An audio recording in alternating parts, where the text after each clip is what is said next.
Welcome to the Seeker's Hollow. I'm Brian. Welcome back to Dolmenwood. This is part 9 of the ongoing series, The Hunters of the Aldweald. Last time we came into the massive Castle Brackenwold, the largest or one of the largest cities in the Dolmenwood region.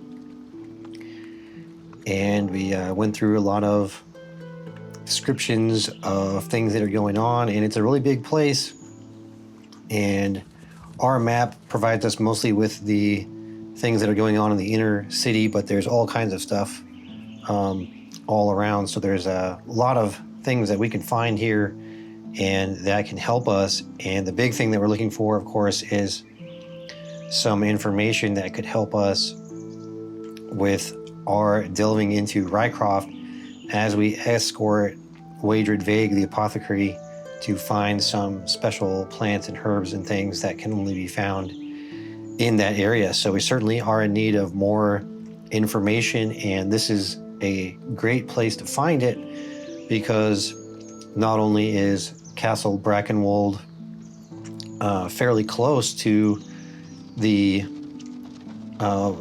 suspected location of Ryecroft and the nearby village of Woodchurch Eaton,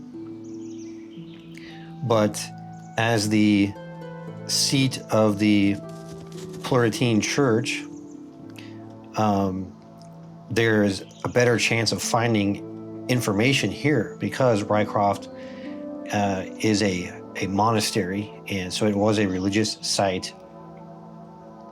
So this presents us with a good opportunity to find information by digging through some of the church records and other things that may have been preserved, and histories or other information. So we are in the right place to find what we're looking for. And before we get into that, there's a lot of things to catch up on, some things that I did off camera to help things go a little bit smoother in this episode. And one thing that happened is Samwise and 7 Steps at Dawn, they both leveled up as a result of the experience that we collected through our travels in the previous session. And I have written in some of the more mundane things on their sheets already, like updating their saving throws and such as that, and also updating some of their other information going on, but I have not done their hit point rolls, and I have not done the glamour roll for 7. So we're going to do the hit point rolls, and then we're also going to see what glamour 7 is going to get. So we'll start off with Samwise. We're going to do his hit point roll. He had a pretty good roll on the last level, and we're going to hope for something pretty good once again, as he is a frontline guy. So we got 3, a little bit below average there, but every little bit helps, and that's going to put him at 14 now, which certainly puts him well out in front of everyone else in terms of the total hit points. So that will take care of Samwise's roll. His saving throws did improve a little bit, and I don't think anything else really changed, but he's got to get 8,000 to get to the next level, and that pretty much takes care of that for him. I think also his natural attack bonus did go up as well. So for 7, let's do her hit point roll. She could certainly use a good one. I think her last one was only a 1, and we got a 3 once again. I might need to throw this particular D8 in the trash because it just seems to be absolutely terrible. I think I'm going to switch to this black one, I think, from now on. All right, so that D8 just seems cursed to never roll higher than maybe about a 3 or a 4 almost. So she is going to go up to 8, which is pretty good. Not too bad for a mage type character who's not really expected to be out on the front lines very much. So that's acceptable. We can deal with it. And she does actually get a +1 to attack now. due to her being level 3, and her saving targets did improve a little bit. And now we're going to roll for her glamour. So we've got our table of glamours here.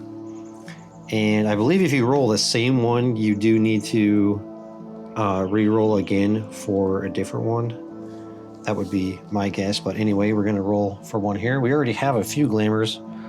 We've already got Vanishing, Dancing Flame, and the Moonsight, which I think Moonsight is especially quite a good one, really. Especially that it's permanent. So we're going to roll D20 here.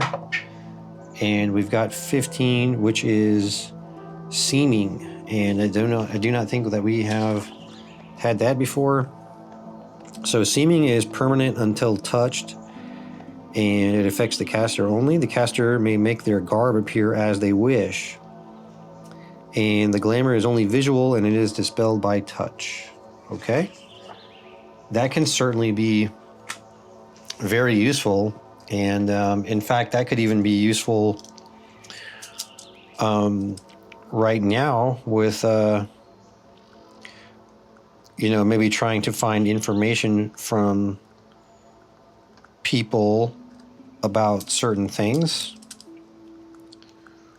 But yeah, I can think of, certainly there can be many different situations where that could be useful. And that's one really nice thing about having an enchanter, is that they're kind of like a Swiss Army knife. They can really do some surprising things that you may not have thought about until the situation arises. So, okay, so that takes care of that. Now with, now I went ahead and did some of the more basic shopping, because I had a lot of items that I wanted to go through, a lot of things that I wanted to think about. And part of that was I went ahead and printed out this quartermaster logbook. Now there is a place here where you can combine all of the player characters. You can combine all their inventories together, but I'm not going to be using that for right now. I might use it eventually, but the big thing right now is that I'm going to be using the animal slots here and keeping track of dog food and the animal feed, as well as offloaded a little bit of gold here so that we don't have to carry it on our characters. And so yeah, we're going to use this going forward. And so naturally that means that we do have a mule, and we have a dolmen pincher, and that's going to be the companion for a low blow. And you have to do a charisma roll actually to take in this companion. So we are going to check that here in a moment. The way I'm going to play it is that it's okay to buy him and have him go with us, but until low blow passes the charisma roll, he will not be able to use our dog. Polo is his name. He won't be able to use Polo in any kind of combat or hunting situation until he has passed that charisma roll. And I think I'm going to give him 2 chances a day, 1 chance during the daytime and 1 chance during the evening. So we're going to roll for his daytime chance here and see how that goes.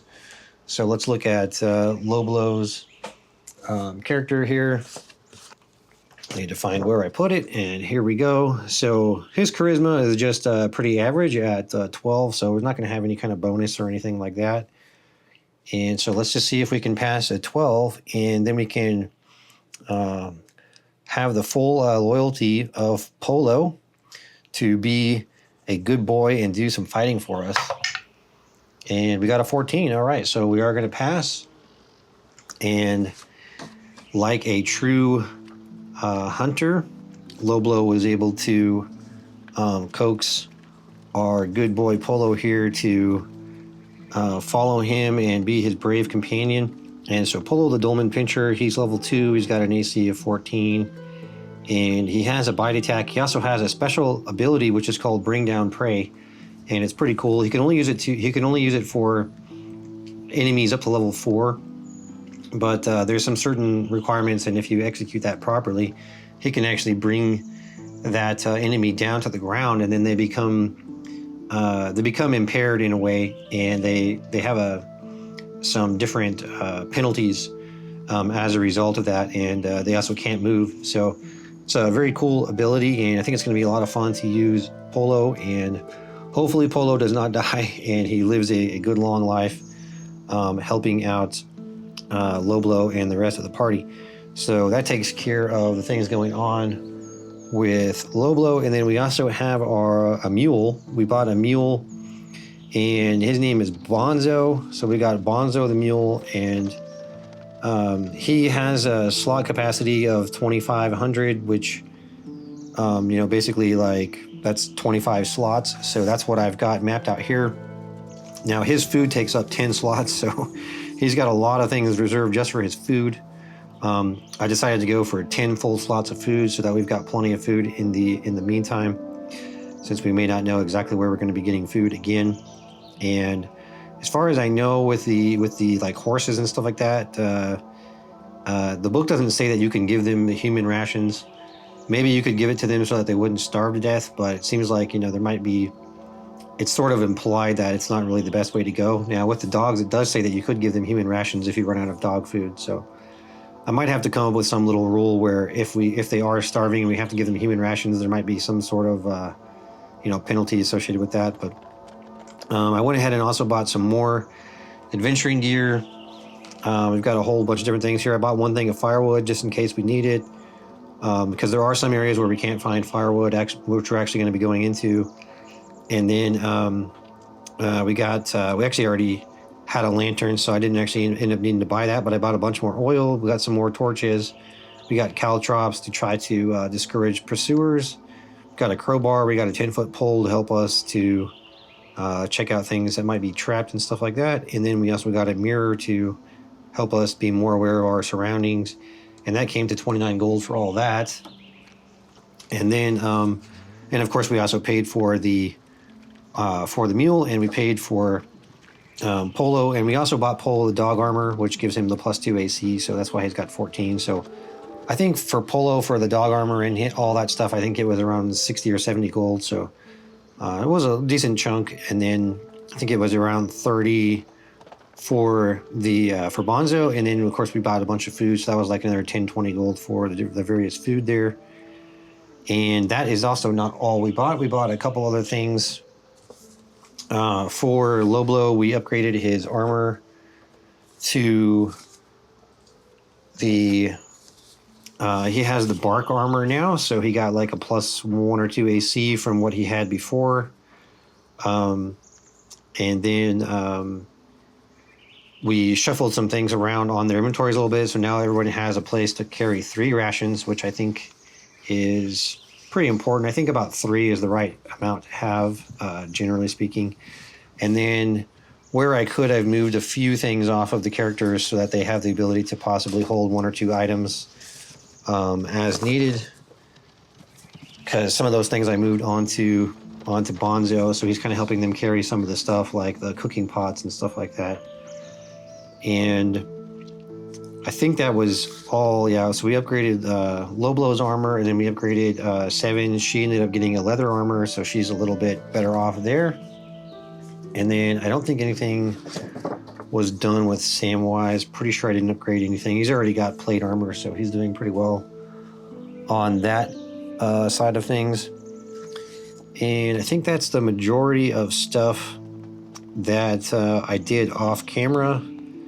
And yep, so that's going to take care of that. Now we do still have some potential shopping to do here, because as I said, we are looking for that information about Ryecroft and the areas around there, and we'd like to find some general history on Ryecroft and the nearby village, and we would like to find the exact location of them if we could. The only information that Wager at Vague has been able to supply to us is that there is the rumor, or the last known location of Woodchurch Eaton, which is a small village, is believed to be in 1707, and then in 1806 is believed to be where Ryecroft is at. So those are that's the best information that he has. And then the only other thing that he knows is that the Florentine Church is interested in looking for herbs and plants there because they know that there was a severe plague in this area, and this was hundreds of years ago, and they're thinking that anything that grew up in that area now might have powerful medicinal purposes. So that's why they are interested in it. But there certainly are probably more people within the church that have more information about it, but that's all that Wagered Vague has or was given. So we certainly need to find more information about it if we can. So one of the best places that we can go for that is actually to the markets here. And if we look on the map, there's the Grand Market is at number 10. So if we were to head over to the Grand Market, there's a lot of things that we could find there. And even if we can't find anything there, this is, once again, a very big city, so there's probably some other areas that we could go. But this would probably be the quickest and easiest way to try to find something, would be to go to the Grand Market. Now, we are there right now on Frisk, and Frisk is basically wines and rare spirits. But on Haim, they've got antique books and maps. So technically, that's not what they're... the antique books and maps are not what's really like on the menu today in the market. But I think Wagered Vague, given the fact that we have him with us, I think he would be a little more savvy as to maybe who he could talk to in that market and possibly still find something. And I think it seems likely that there's at least the possibility that there are still some people selling maps and things like that today. So I think what we'll do for this is we'll do just a yes/no roll. Can we find anyone selling maps? And we're going to make it a likely roll, so which means that one blank is going to count as a yes. It won't be very likely, which would be 2 blanks. So we're going to make a likely roll here. Is anyone still selling maps today in the market? And so that blank is going to be a yes, and then we have 1 yes here. And these two, which are called the Twins of Fate, they are going to cancel out the Hammer of Judgment, which has a no. So we basically have 2 yeses to a no. So that does mean that, yes, we can still find some map sellers today in the market. So we'll make our way through the market. It says this is the city's most luxurious markets take place daily in this cobblestone square, and specialist merchants of different kinds are found on the particular days of the week. And we've got something, basically different going on every day. And of course, there are also guards standing duty in the area to make sure that nothing untoward is going on there. So we find, let's say that we find a map shop, and we're going to go in there and we're going to ask him, does he know if he has any maps or histories about Ryecroft? And as far as the difficulty level that I'm thinking is suitable for this, Ryecroft is not a super secretive location, generally speaking, but it's a location that is really only going to be known for the most part by historians and by members of the church. And again, probably only ones that are roughly, in this area here for the most part. So, which again, it does put us in a good area, but so it's not a super secretive location, generally speaking, but the fact that we're also looking at couple hundred years in the past for the events that transpired there, just simply due to time. There's a lot of people that have forgotten about it. And that also represents why Wagered Vague is commissioned for this, because this is something that has sort of been lost to the church, and also just putting some time between the incident that happened and people having the courage to go back and look there, because generally speaking, it's not a place that people have been wanting to go look at just due to circumstances that are around it. So we're basically just going to do a 50% chance here, just a standard yes or no. Does he have any maps or things related to Ryecroft? and that is going to be a no. So we got 2 no's there, and then those are going to cancel out the yes. So this particular guy does not have anything.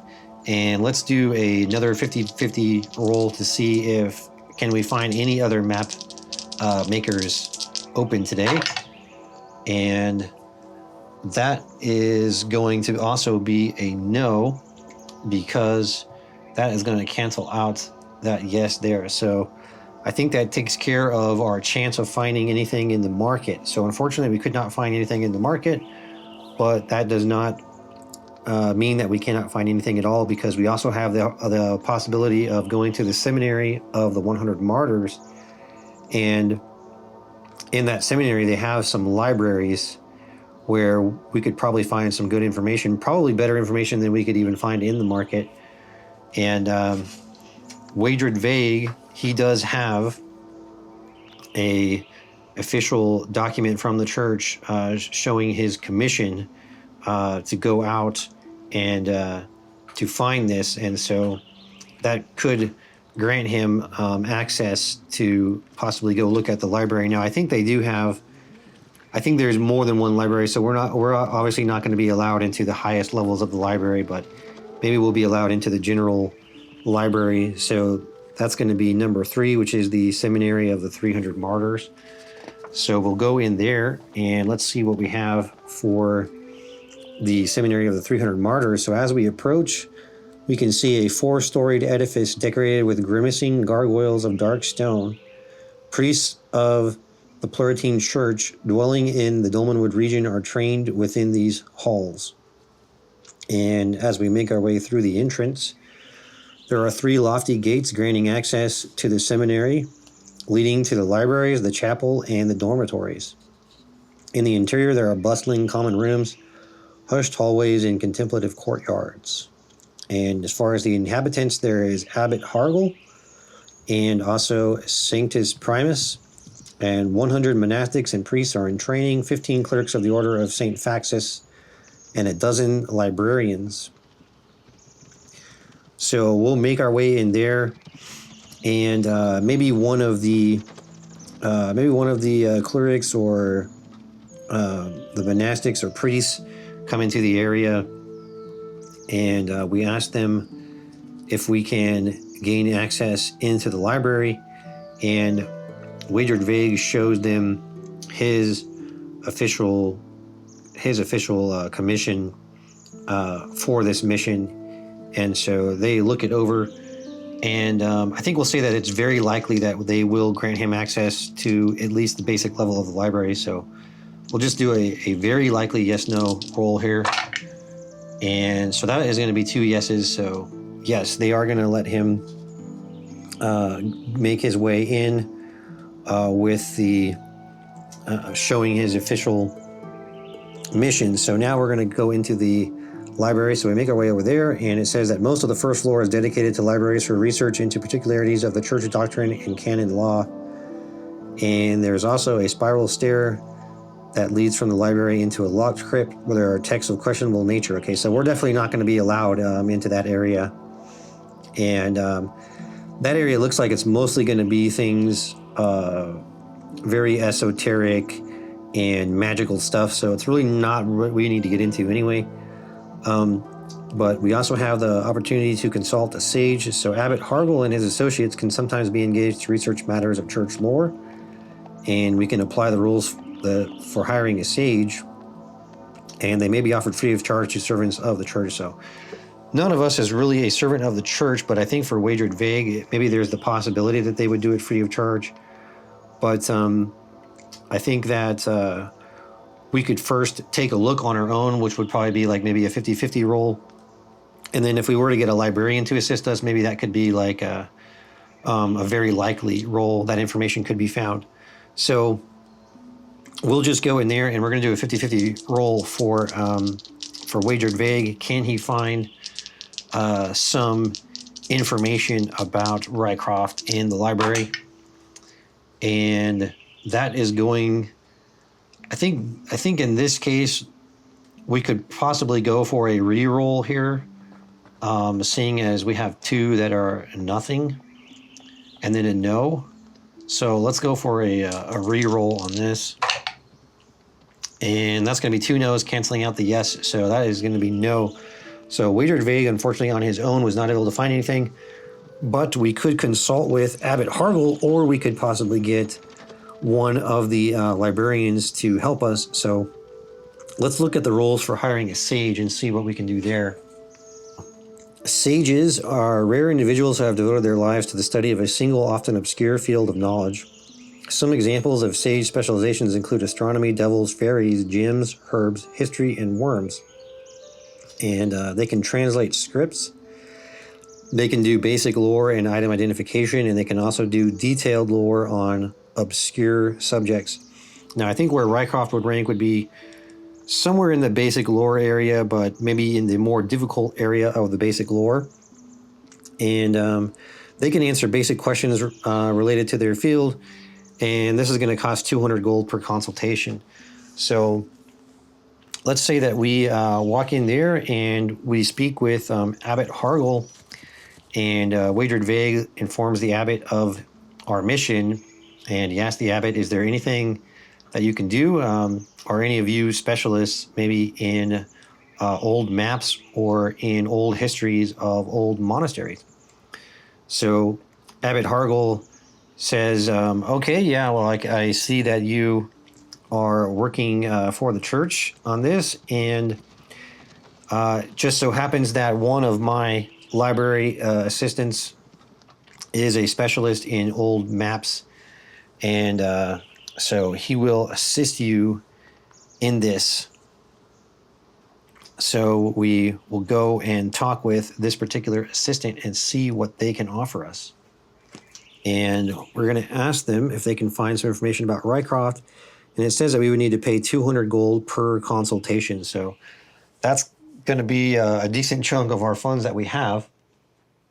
But in light of the fact that we've got Wagered Vague here as well, I think that we will see if they're going to offer us a discount. And I think the best way we can roll for that is we'll just do a yes-no roll. And I think we'll say that on a yes, they're just going to do the whole thing for free. And on a no, Wagered Vague will pay half, and then we will pay half. So that is going to be a no there.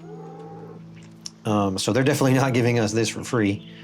But Wagered Vague will pay 100, and then we are going to pay 100 gold as well for this information. So I'm going to update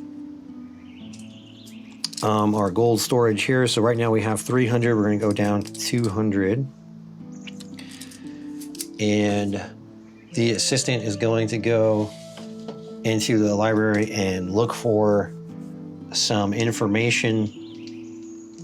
And I think what we'll do for this is, I guess we'll do a very likely roll here.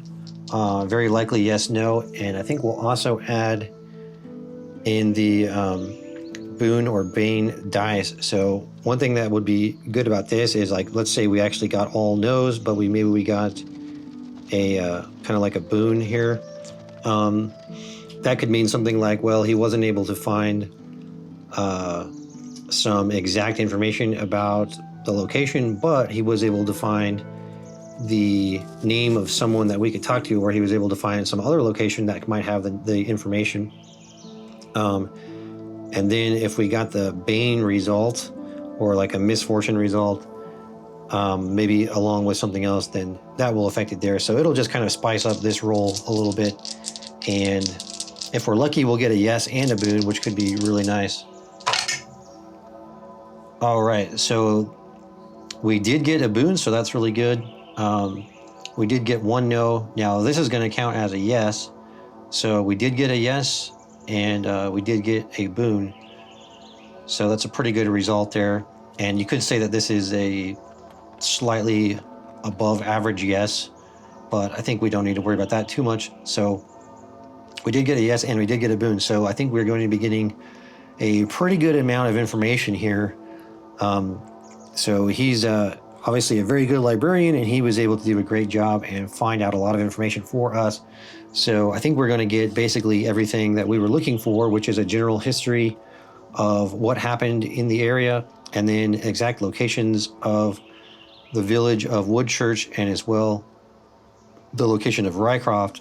And then also we're looking for any tracks that could take us through the forest to find it, because Wagered Vague does know that he does know that there are not any roads any longer taking us in there. So we would either be journeying straight through the wilds, or we would have to see if there may be possibly some tracks there. Okay, so the assistant tells us the information that he has, and he's going to give us kind of a basic history of what he found about Ryecroft. And he found that Ryecroft is a cemetery and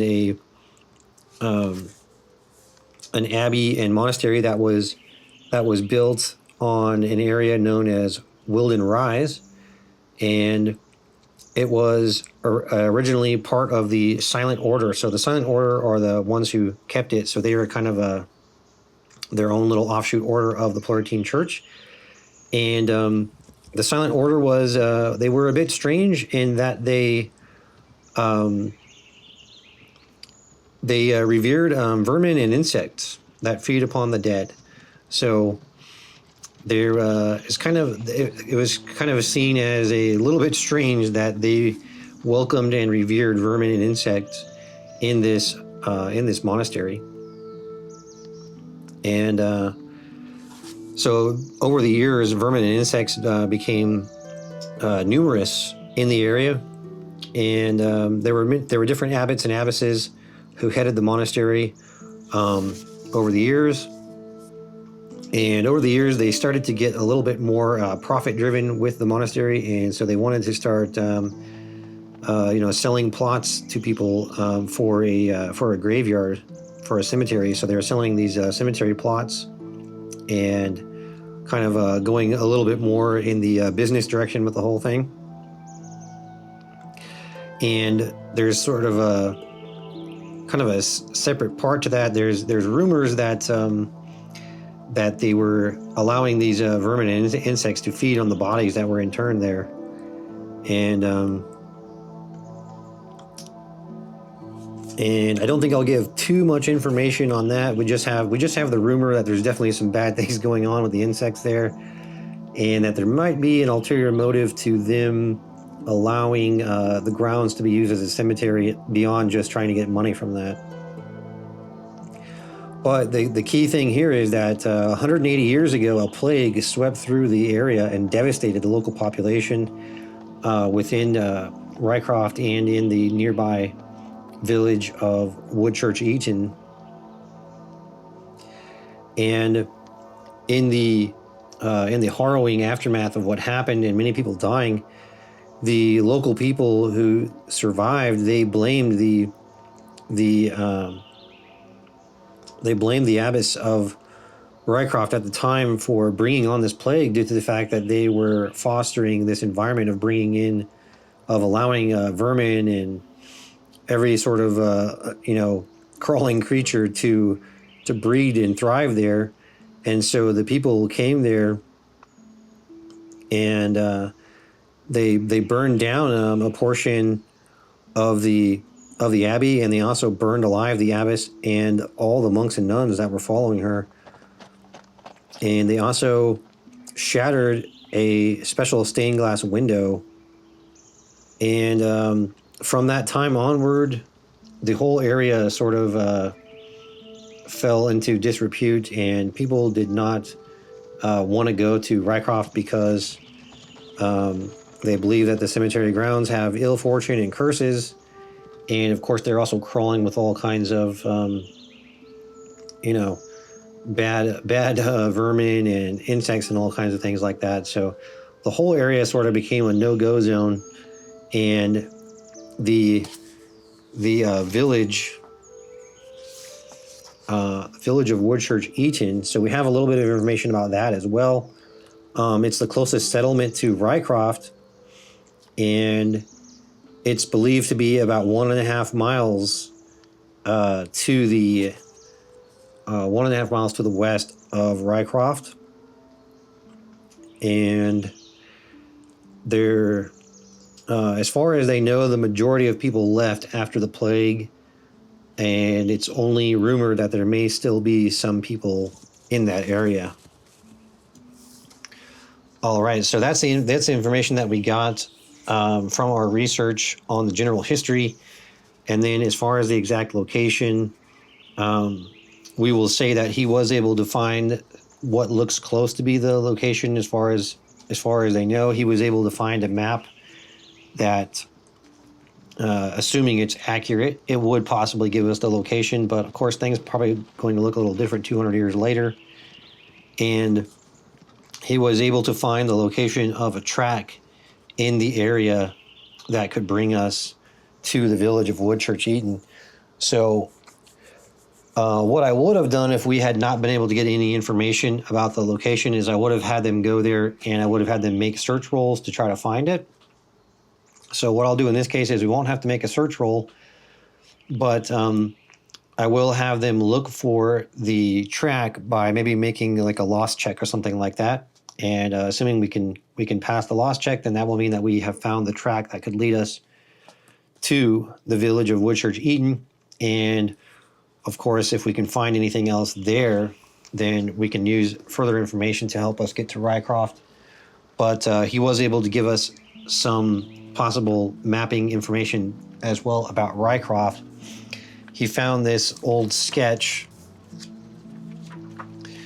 and this is the best that he could show us, and it kind of gives us an idea of what the area looks like going into Ryecroft. We've got a lane and a gate that would take us in there, so we do have a rough idea of where Ryecroft is at. And once again, if we can find the track to the village, then we can probably get more information at that point. So overall, the research went pretty well. It did cost us a lot of money, but we were able to find something that will help us get into Ryecroft. Okay, so that's pretty much going to take up the whole day, and now we're going to want to find a place to stay for the night, and then we can set out on our journey in the morning with our new dog and our new mule. So let's see where they would want to stay for the night. I think the Poppycock sounds pretty good. Let's try that. So they're going to go over to the Poppycock Inn and make their way over there. And I think that we could roll for an encounter here. So let's see what we're going to have for an encounter here in the city. We're going to have a number 1, which is 1d4 longhorns and 3d6 shorthorns. Emissaries of Lord Ramius have been sent to the Duke. Okay, so let's roll for how many longhorns and shorthorns are going to be. 1d4 and 3d6. So it looks like a pretty big entourage. So we've got 3 longhorns, and we've got 10 shorthorn emissaries of Lord Ramius are making their way over to see the Duke. And I don't think we're going to want to disturb them, really, seeing as they are official emissaries. So we just see them walking through the city, making their way over to the Duke's keep right here as we make our way over to the Poppycock. So we left the seminary, which was number 3, and then the Poppycock is 21. It was actually outside of the walls. So we made a pretty long trip over to that. So let's take a look at what we got going on at the Poppycock. So as we are outside, we can see a disheveled building of tarred planks with a huge weathercock on the point of its roof. The Poppycock is an infamous den of gamblers, smugglers, cutpurses, and harlots. Oh, maybe it wasn't a good idea to go to this place. And There is a busty maiden wrestling with a rooster on the sign. So we, of course, the party doesn't know about the reputation of this place.